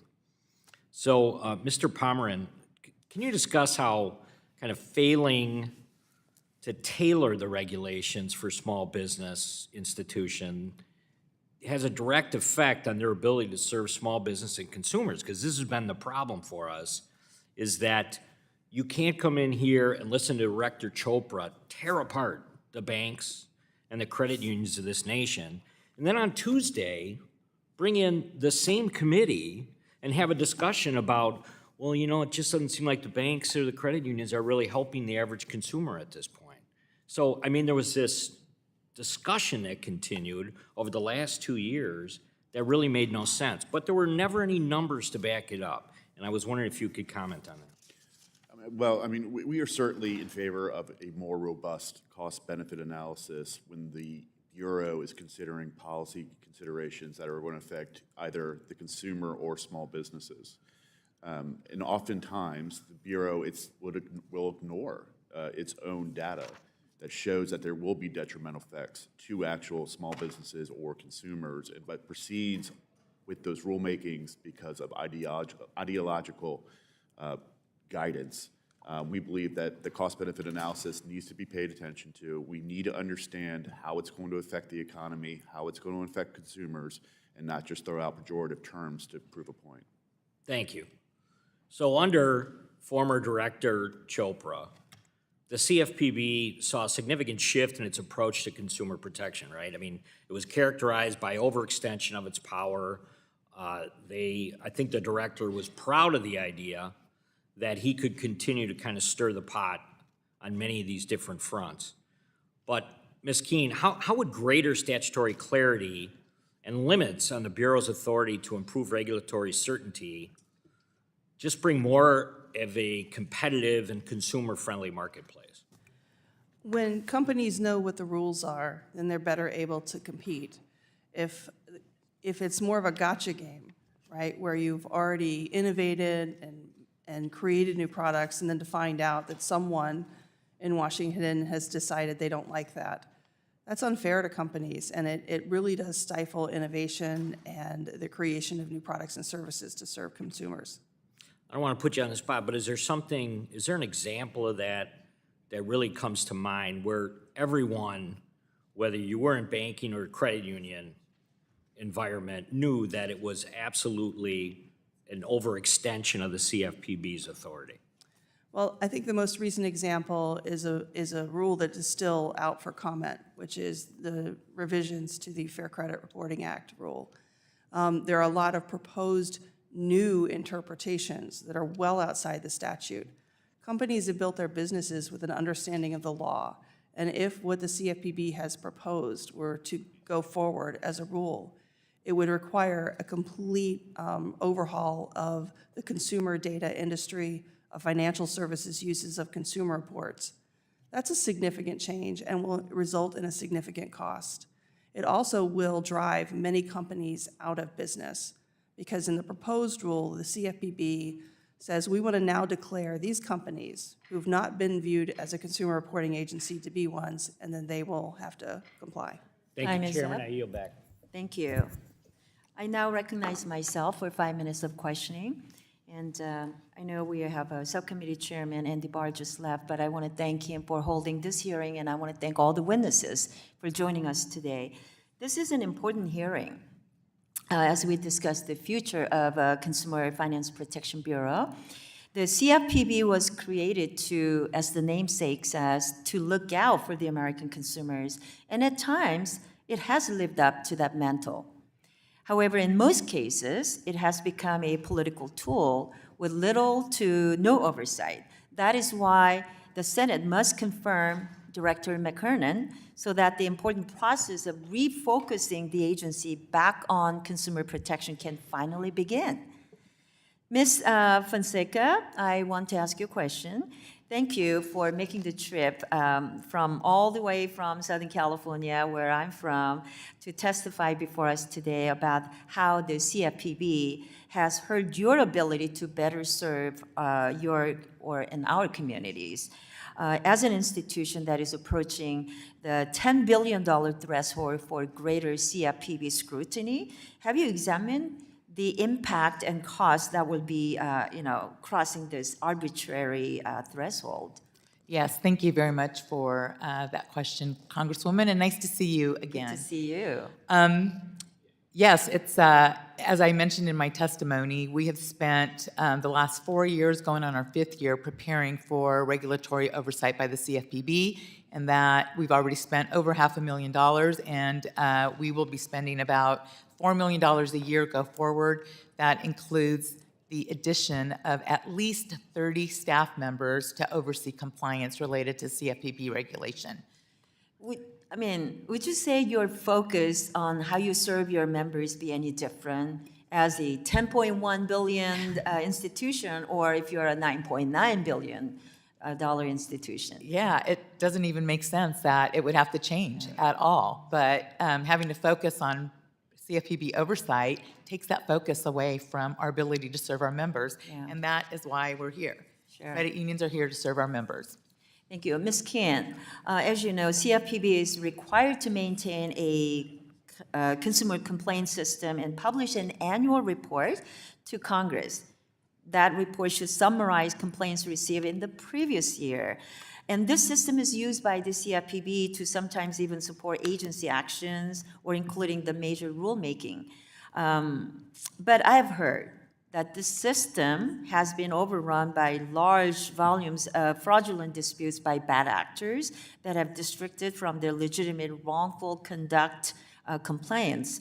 So this is not only unfair, but it skews the complaints and also undermines the integrity of the complaint data. So do you share my concerns regarding this integrity of the data? I do. The CFPB's consumer portal was stood up to collect complaints for consumers. But what it has become for a lot of companies is an avenue for credit repair. And that's affecting not only consumer reporting agencies, but also financial institutions who want to hear from their consumers if they have an issue. And instead, these third-party companies are flooding the system with disputes about credit reporting that have nothing to do with a complaint about a financial product or service. So as Director McKernan comes in, do you have any advice for him to improve the customer compliance system? How would he do a better job? Yes, I think that he could direct his office that runs the complaint system to meet with industry, to look at these complaints, and to talk through ways in which we can identify when it's being abused by third parties and not for the benefit of a consumer. Thank you. Ms. Fonseca, let me come back to you again. You are part of an institution that is regulated by bipartisan board, the National Credit Union Administration. We all know that regulated entities don't always agree with everything that comes from the regulator, but would you say that the regulatory environment is more stable and transparent when you are regulated by the NCUA board? Absolutely. There's transparency. We're able to have insights into their board meeting discussions, and there's not a lot of volatility. But you're right, we don't always agree with them, but it works, and it works very well. And given its long track record, I think you would agree that NCUA has been able to be an effective financial regulator with a bipartisan board. Absolutely. Yeah, thank you. I think the NCUA is a great example of how we could reform the CFPB to be more bipartisan and accountable. So thank you for being here. Now, I yield back my time, and I want to recognize gentleman from California, Representative Vargas, for 5 minutes of questioning. Thank you very much, Madam Chair. Appreciate it. Apologize, I had to slip out for a second. That's what happens when they double book you around here. But I'm back. I heard most of the testimony earlier. I represent the San Diego region, and the San Diego region is blessed by having the Navy there and many, many military personnel. And we're very blessed because many of them stay there. They retire there. But unfortunately, they become victims, oftentimes, of financial scams. Mr. Frontman, in San Diego, in the San Diego region, we have 96% more CFPB consumer complaints filed by service members. You know that, I'm sure. Could you talk a little bit about what is happening right now and how we've helped them before and how we're not helping them right now? Because I'm getting these complaints right now from people, and they're saying they're calling, there's nobody there. Thank you so much for the question, Congressman. I've actually visited the Marine Corps Depot training facility with Holly Petraeus. So this is critically important. You know, one of the central tasks that Congress directed the CFPB to do was look after military families. And the track record of the Bureau across administrations before the most recent change, I think, was stellar. We got back more than $200 million for military families through enforcement actions. We helped with 400,000 complaints. And what you see now is just devastating to military families. They told the people who staff the office that the Congress required, the Office of Service Member Affairs, to stop working. They broke the complaint system. So we've heard a ton today about overreach. We've heard these amorphous, vague comments about CFPB overreach. Is it overreach when the Bureau took enforcement actions against a bunch of scammers who ripped off military families, who ripped off veterans, who ripped off retirees? We've heard a lot in the abstract about the Bureau and the prior leadership, but we haven't heard specifics, because I think that is this is one example of exactly what the Bureau was tasked to do, and they're not doing right now. The other thing that I think is very important also is to talk about elderly. You know, again, San Diego is a young town, but it's not that young. I mean, a number of us are retired. Not me, I'm not retiring, for the record. But a number of people are, and there's a lot of scams, again, against elderly. And before, I got all these positive comments about how the CFPB was doing their job. Now I'm getting all these complaints because nobody's there. Could you comment about that? That's correct. The acting director of VOTE told the Office of Older Americans to stop working. The people who submit complaints about themselves or an elderly parent or grandparent saw that system broken. So, you know, there's been a lot of charges leveled, but I think one of the things that I think we all agree on is that the CFPB needs to work. The CFPB needs to work on behalf of consumers and service members and older Americans. It needs to work on behalf of honest businesses, and it's not now. The inspectors that are supposed to take care of service members and older Americans are sitting at home instead of doing their job. Mr. Fruman, I want this on the record because I think that I've been around long enough now that you see cycles. And the unfortunate cycles are this. We've talked about predators, and we've seen this. Oftentimes, my colleagues on the other side ultimately control government. And then you do see an overreach, all right, but by the banks and others, and we get into a financial slide. And then we get into a recession, then we get into real trouble. And then consumers, we saw in 2008, get ripped off. So we heard today that the CFPB is the predator, that you guys are the predator, that you were the predator. Could you straighten the record out on that? And I want this on the record because I think it's going to happen again. And I want to make sure that you tell the truth. Go ahead, sir. Thank you so much. So, you know, we've heard a lot of attacks on CFPB leadership, but these are really attacks on dedicated public servants who wake up every single day just trying to make their neighborhood safe. So many of us who work at the CFPB lived through the financial crisis and watched community after community decimated while a bunch of billionaire bankers got off scot-free. And what we do every day at the Bureau, or what we did every day at the Bureau, was to try to make sure that doesn't happen again. What is happening now at the Bureau, where there is no oversight over massive non-banks in this country, is bad for businesses. It is bad for consumers, and they are setting up the situation that there will be another financial crisis in this country, and you all, or the people sitting in the chairs after you, will be forced to deal with it once again. I agree. I do want to, lastly, with 10 seconds, just thank the people, the dedicated servants at the CFPB for all their hard work. Thank you. I yield back. Thank you. I now recognize the gentlewoman from Texas, Representative Dela Cruz, for 5 minutes. Thank you, Chairwoman, and thank you, witnesses, for being here today. My district lies in deep South Texas, on the border of Mexico and Texas, encompassing Hidalgo County, which is over 80% Hispanic. That being said, in speaking with my community banks in my district, we're a rural area. Community banks, regional banks play an important role in our community in helping first-time entrepreneurs, which I once was as a Hispanic female-owned business, and it's hard. It was hard to be a first-time entrepreneur and not have a wealthy family that could help subsidize my desire to one day be a business owner. So I leaned into my regional banks that provided me the American dream as a Hispanic female in a rural community. That being said, the work that the regional banks and the community banks do in our community is very, very important. Unfortunately, under the Biden administration, the CFPB became a political organ for the administration. It pushed partisan rulemaking like the 1071 rule, which everyone disliked, including minority depository institutions, as I said, that are in my district. I am a proud original co-sponsor of my fellow Financial Services Committee member and chair of the Small Business Committee, Roger Williams, to repeal Section 1071. And we have to use our control in Congress to set the CFPB straight and enhance transparency and establish guardrails.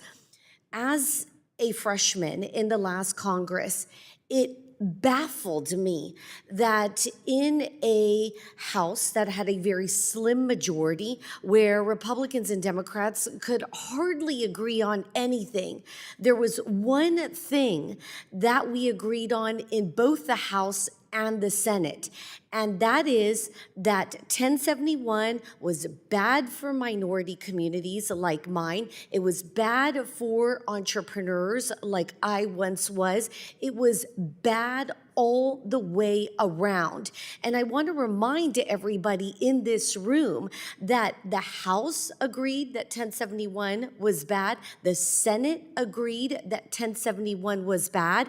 And when it went to the White House, the Biden administration, President Biden, vetoed the repeal of 1071, thus saying that the people's voice in the House, the people's voice in the Senate did not matter, and that they were going to put this burdensome regulation on community banks, regional banks that make a real difference in Hispanic districts and minority districts like mine, that they were going to forge forward in having 1071 hurt communities like mine. It is despicable. It was gross that the Biden administration moved forward and vetoed what the House and Senate wanted to move forward in repealing this. That being said, I'm going to ask Mr. Pommerehn, can you share the benefits of passing Chair Williams' bill to repeal 1071 and why it is necessary to ensure small businesses are able to access the critical capital and continue to serve our communities? Well, a repeal of the rule would certainly reduce compliance costs for lenders to lend to small business. That would increase the number of small businesses out there, and of course, that's good for the economy. Absent a repeal, the rule should be looked at and possibly re-proposed to lessen that burden going forward. So what I'm hearing is the repeal of 1071 is going to be good for minority communities like mine. It's going to be good for entrepreneurs who have the American dream of owning their small business, and that it's going to be good for the economy. Is that correct? That's correct, Congressman. Then I see no reason why it shouldn't be repealed. With that, I yield back. Very well. Thank you very much. I now recognize gentleman from Nebraska, Representative Flood, for 5 minutes. Thank you, Madam Chairman. There's a fundamental problem that I think is going to continue to come up in this committee related to the CFPB. The Bureau has been at work extending its authority for as long as possible when led by Democrat-appointed directors. A good example of this is CFPB's larger participant rulemaking targeting consumer payment applications. The rulemaking lumps several different types of payment actors under the same umbrella. The Bureau even hinted via an employee's speech that merchants might be implicated as large payment players in the future. Last year, I asked Director Chopra about the merchant exclusion and whether payments alone constituted commerce. In a response via a question for the record, the director made the case that a merchant, quote, that incorporates payment capabilities directly into a website, end quote, could potentially blur the lines between banking and commerce and therefore be subject to CFPB oversight in the future. To be clear, Dodd-Frank, Mr. Frontman, Dodd-Frank explicitly calls for an exclusion for merchants from the CFPB's regulatory purview. The idea that a merchant engaged in consumer financial activity due to payments activities in the merchant's own store or website is ridiculous. And using that logic could lead the CFPB to have examination authority over every mid-sized to large retailer in the country. This part of a larger pattern from the Bureau, this is part of a larger pattern by extending its reach and authority as far as possible over time with limited checks. And that's why it's so incredibly important that Congress work to rein in the Bureau's authority and lack of accountability. Mr. Schneider, given your experience working at the CFPB, do you have any thoughts on how Congress and the new director should aim to keep the Bureau from expanding its own authority in the future? Well, put them under appropriations, then they have to explain to you what they want to use resources for, and you can decide if you wish to approve that. I think putting meaningful restrictions on their use of their UDAP authority, it's too broad. They should have to articulate a principle before they bring an enforcement action. There's a case that they brought that would upend the entirety of indirect auto lending, and it's brought on a UDAP theory that I might add stands in contravention of their own interpretations of an actual regulation. So I think that's that's certainly ripe for reform. Continuing with you, Mr. Schneider, one of the interesting things about your testimony is that you made the observation that enforcement staff shouldn't be involved with directly planning or executing the exams. Can you speak to why it might be problematic to have enforcement staff directly involved with planning routine examinations? Well, supervision is a confidential, prudential process. It's quite powerful in my experience. It requires cooperation between the Bureau and the entity, and it can result in very quick action to stop unlawful activity and to redress consumers. But if the entity feels that this is really just a fishing expedition that's going to get handed off to the enforcement team, they're going to treat it like it's a law enforcement matter. They're not going to cooperate, and the entire thing is just going to become an enforcement action, which is going to delay redress to consumers. So there has to be a divide, and having any involvement of enforcement personnel in supervisory activities, I think, is troubling. As a member of Congress, very interested in our housing supply issues and getting first-time homeowners into homes, I think it's interesting that the cost to originate a mortgage has gone up nearly 50% over the last 4 years. It's nearly triple what it was before 2010. Mr. Schneider, to what degree do you think this increase in the cost of mortgage origination is a result of regulatory burden, including from the CFPB? Well, what intuitively seems a lot can be attributed there. There are state regulators that have always regulated mortgage services. They're quite well equipped. They have extraordinarily broad powers that are extended to them by their state governments. They've been working very dutifully in the past several years to coordinate their activity on a nationwide basis. Simply layering on another level of federal oversight to some extent is adding additional costs that could very easily be handled by the state system. Well, thank you very much. You know, at the end of the day, we do need to protect consumers. We need to think about fraud. We need to think about deep fakes. Fraud is monopolizing the time of a lot of folks in this lane, and I want to see the consumer protection of the federal government focus more on fraud and less on gotcha tactics. And with that, I yield back. Thank you. Before I go to the next member, I would like to recognize Ranking Member Foster. Thank you. I'd like to ask unanimous consent to enter 3 statements into the hearing record from groups strongly opposing the Republican bills that we're considering today that would undermine the CFPB and weaken consumer protections, including one from Americans for Financial Reform, a second one from Consumer Action, and a third from the National Association of Consumer Advocates. Without objection. Thank you. And now I recognize gentleman from North Carolina, Representative Moore, for 5 minutes. Thank you, Madam Chair. A little bit about, I guess I'm the newest member on the committee, which is why I get to speak last. But before becoming a member of Congress, for 30 years I was an attorney, and I actually represented consumers during that time, represented businesses, represented a number of folks, and had the opportunity to deal with fraud cases over time. So when I came as a new member of Congress, I wanted to see, well, what does the CFPB do? And I actually had somewhat high hopes, which I guess proved my naivety on that subject, because as I dealt with this, becoming a member of this committee, realized that the comments made by members like Ms. De La Cruz to my left and others of the abusive practices, Madam Chair, of this agency just shocked my conscience. And this is, as an American, as an attorney, seeing this happen. And the fact that financial institutions could not even rely with any certainty on what was legal and what was not. It was completely a game of gotcha. An agency that is not funded by the normal appropriations process, but is incentivized to get money by levying fees and fines. It's almost like if you had a police officer out there paid more to write more tickets or something. It's antithetical. It's completely antithetical to any notion of due process and equal protection in any way. And so I think what you have with the way CFPB under the prior administration governed was actually the predator in this case, by preying on businesses, paying on companies to exert fines, forfeitures, and fees.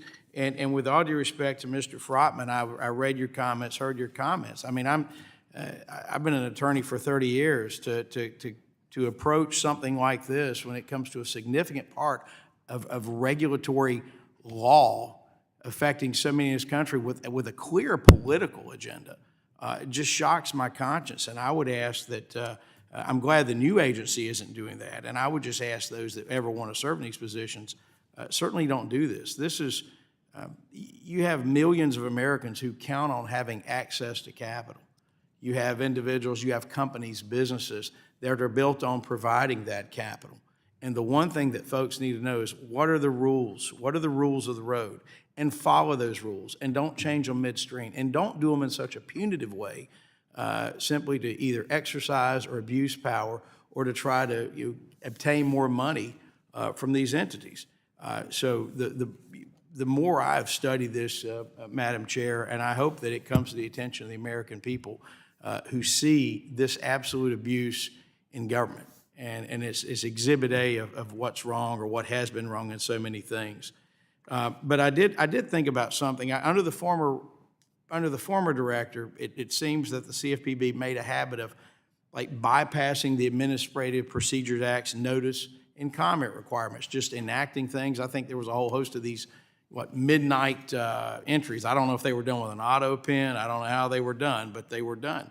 But I would have a question for Mr. Schneider. And you have extensive experience with enforcement at the CFPB as well as the APA.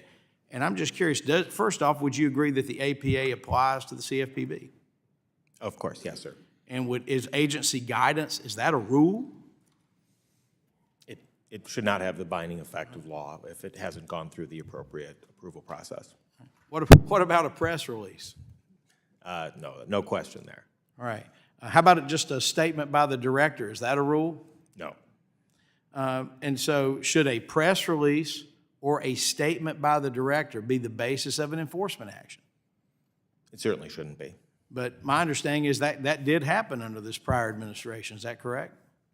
Well, certainly the prior administration took enforcement actions that did not seem to be well-grounded on any properly promulgated rule, and in some cases stood in contrast to properly promulgated rules. That is like 100% not correct. Over and over again, the Mr. director Frotman, made you're clear clearly a before this political committee hack. I that- didn't ask you a question. If you wanted the truth, we could have had a I didn't ask you a conversation. question, sir.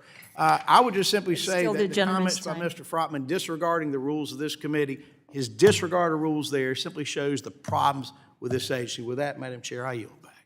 Thank you. I now recognize the gentleman from Florida, Representative Donners, for 5 minutes. Thank you, Madam Chair. In this committee, it goes without question my views on the CFPB. I've been very clear that this agency is a rogue agency that was created on a partisan basis at a time period when, frankly, the Democrats were choosing to solely blame bank activity for the financial collapse, as opposed to looking at the regulatory environment that had been set up, which based upon faulty underwriting, which cascaded through the financial economy. So there were many people who bear the burden of what happened in the economy in 08 and 09, and just setting up this regulatory behemoth with no oversight and no accountability to the American people, except to the whims of Democrat politicians, has always been wrong. In my view, is still unconstitutional, and this agency should be repealed never to be seen again. And I think that the argument of this is the only way to have consumer protections at the federal level is a complete folly, and it is wrong, and it is short-sighted. Consumer protections have existed in every federal agency long before the CFPB was ever contemplated or created. And those are the facts. That being said, if the least we could do is actually reform the CFPB and actually be an agency that is responsive to Congress and responsible as it executes rulemaking in the marketplace, that could have some positive benefits. But my position remains that this agency just needs to be completely removed, and then we move forward on a real and responsible regulatory environment that allows our economy to grow in a responsible manner going into the future. That being said, Ms. Fonseca, as the head of a company right on the cusp of being subject to CFPB overreach, can you describe how the CFPB stifles growth and innovation? Thank you for the question. As I mentioned previously, we've been very focused on preparing for CFPB oversight and also concerned about, classification of junk fees for programs that our members want. So we're spending way too much time on that and not enough time on innovating new products and services for our members. Thank you. Mr. Schneider, what's the actual cost of compliance imposed on the private sector by former Director Chopra over the last 4 years? I'll be perfectly honest, Congressman, I don't know that figure. I know, just to respond to an initial civil investigative demand, given the short scope of time involved and the massive amount of data, it could be tens, if not hundreds of thousands of dollars, much less just thinking about, what a particular proposed speech idea might have. The cost to your compliance department would be enormous. Tens of thousands or hundreds of thousands of dollars just for one company? For one company, for one investigation. Okay. Ms. Kuehn, what was the consumer protection regulatory landscape before the creation of the CFPB? Before the creation of the CFPB, you had the prudential regulators who had authority to look at the companies that they examine for consumer protection. In addition, you had the Federal Trade Commission. I did want to take exception that there's never been a cop on the beat as someone who ran a division at the Federal Trade Commission. We investigated companies for violations of consumer financial protection laws and brought cases against those companies. Thank you so much. And Mr. Pommerehn, how would financial institutions, businesses, consumers, and the economy as a whole benefit from the abolition of the CFPB?